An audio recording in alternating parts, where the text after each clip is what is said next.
ചക്കപ്പഴം എന്ന സീരിയലിലൂടെ മലയാളികൾക്ക് ഏറെ ഇഷ്ടപ്പെട്ട താരമാണ് റാഫി. 2022-ലായിരുന്നു റാഫിയുടെയും മഹീനയുടെയും വിവാഹം.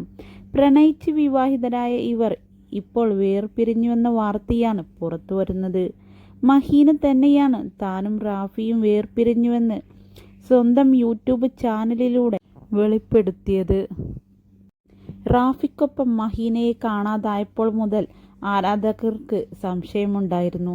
ഇപ്പോഴിതാ എല്ലാ ചോദ്യങ്ങൾക്കും മറുപടിയുമായി മഹീന എത്തിയിരിക്കുകയാണ്. നാളുകളായി കേൾക്കുന്ന ചില ചോദ്യങ്ങൾക്കുള്ള മറുപടി പറയാനാണ് ഈ വീഡിയോ ചെയ്യുന്നത്. മോശമായ രീതിയിൽ ചില കമന്റുകളും എനിക്ക് ലഭിക്കുന്നുണ്ട്. ഞാൻ സോഷ്യൽ മീഡിയയിൽ നിൽക്കുന്ന വ്യക്തിയായതുകൊണ്ട് തന്നെ പലർക്കും എന്നെക്കുറിച്ച് ചില കാര്യങ്ങൾ അറിയാൻ താല്പര്യമുണ്ടാകും. അതിന് ഞാൻ തെറ്റ് പറയുന്നില്ല. കാരണം എൻ്റെ ലൈഫ് ഞാൻ സോഷ്യൽ മീഡിയയിലൂടെ കാണിച്ചിട്ടുള്ളതാണ്. എല്ലാ കാര്യങ്ങളും തുറന്നു പറയാൻ താല്പര്യമില്ലെന്നും തൻ്റെ ജീവിതം ചർച്ചാ വിഷയമാക്കാൻ ഇഷ്ടപ്പെടുന്നില്ലെന്നും മഹീന വ്യക്തമാക്കി. കുടുംബകാര്യങ്ങൾ യൂട്യൂബിൽ കൊണ്ടുവന്ന് ആളുകൾ ചർച്ച ചെയ്യുന്നത് കണ്ടിട്ടുണ്ട്. അതിനോട് തനിക്ക് താല്പര്യമില്ലെന്നും അവർ പറഞ്ഞു. ഞങ്ങൾ സെപ്പറേറ്റഡ് ആണ്. എന്തുകൊണ്ട് വേർപിരിഞ്ഞുവെന്ന കാരണം വെളിപ്പെടുത്താൻ താല്പര്യമില്ല. ദുബായിൽ വന്ന ശേഷം മഹീന മാറിയെന്നും റാഫിയെ ഒഴിവാക്കിയെന്നുമുള്ള പ്രചാരണങ്ങളൊക്കെ തന്നെ മഹീന എതിർത്തു. യുഎയിൽ വരുന്ന എല്ലാ പെൺകുട്ടികളും മോശക്കാരാണോ? കരിയർ ഉണ്ടാക്കണം, സ്വന്തം കാലിൽ നിൽക്കണം, മാതാപിതാക്കളെ നോക്കണം എന്നുള്ള ഉദ്ദേശത്തോടെയാണ് ഞാൻ ഇവിടെ ജോലി ചെയ്യാൻ വന്നത്.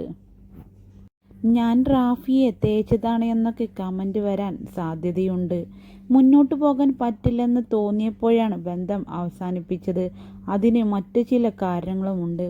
ഞങ്ങൾ ഞങ്ങളുടെ സന്തോഷം മാത്രമാണ് നിങ്ങളെ കാണിച്ചിട്ടുള്ളത്. റിയൽ ലൈഫും വ്യത്യസ്തമാണ്. ഒരു നിമിഷം കൊണ്ട് സാഹചര്യം മാറും. ഫെയിം കണ്ടിട്ട് കല്യാണം കഴിച്ചതാണെന്നൊക്കെ എന്നെക്കുറിച്ച് പലരും പറയുന്നുണ്ട്. എന്താണ് ഫെയിം? അതിന് പിന്നിലും ജീവിതമുണ്ട്. ഫെയിം ഇപ്പോൾ വേണമെങ്കിലും നഷ്ടപ്പെടാം. ഇഷ്ടപ്പെട്ടവരാണ് വിവാഹം കഴിച്ചത്. വേർപിരിയുന്നതാണ് ഞങ്ങൾ രണ്ടുപേരുടെയും കരിയറിന് നല്ലതെന്ന് തോന്നി. പറ്റാത്ത ഒരു കാര്യം ചെയ്താൽ അത് നമ്മളെ കൂടുതൽ വിഷമിപ്പിക്കും. ജീവൻ നഷ്ടപ്പെടുന്നതിനോട് താല്പര്യമില്ല. ഞാൻ കഷ്ടപ്പെട്ടാലേ എനിക്ക് ജീവിക്കാൻ പറ്റൂ. ഒരു കോമഡി ചെയ്യുന്ന വ്യക്തി എപ്പോഴും അങ്ങനെയാണെന്ന് കരുതരുത്. അയാൾക്ക് വേറൊരു ജീവിതവും ഉണ്ട്.